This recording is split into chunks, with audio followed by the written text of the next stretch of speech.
అలాగే అహంకార, కోపతాప ఆవేశాలు తగ్గించుకోగలుగుతారు. అందరితోటి ప్రేమగా మాట్లాడగలుగుతారు. అయితే అందరికన్నా నేనే గొప్పవాడిని అనేటటువంటి అహంకారం మాత్రం తగ్గించుకోవాలి.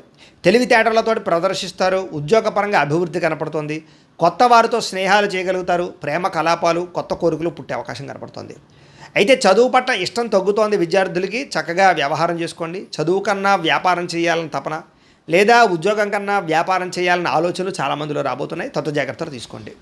అయితే అది తప్పేం కాదు. మీ పరిస్థితిని బట్టి నిర్ణయం తీసుకోండి. ఇష్టమైన వస్తువులు కానీ, వాహనాలు కానీ కొనుగోలు చేసుకోగలుగుతారు. అప్పులు తీర్చడానికి అవకాశాలు, బ్యాంకు రుణాలు మంజూరయ్యే అవకాశాలు ఉన్నాయి. విలువైనటువంటి వస్తువులు, ఆభరణాలు, యంత్ర పరికరాలు, విద్యుత్ వాహనాలు కొనుగోలు చేసే అవకాశాలు ఈ వారం బాగా కనపడుతున్నాయి.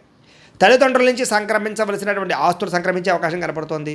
ఇష్టమైనటువంటి కోరికలు నెరవేర్చుకోవడం, అనుకున్న లక్ష్యాలు నెరవేర్చుకోవడం, విదేశాల్లో ఉండే వారికి ఆర్థిక వృద్ధి, కుటుంబ సభ్యులతోటి అన్యోన్యత ఏర్పడే అవకాశాలు ఈ వారం బాగా కనపడుతున్నాయి. నిరుద్యోగులు కూడా కోరుకున్న కంపెనీలో ఉద్యోగాలు వస్తాయి.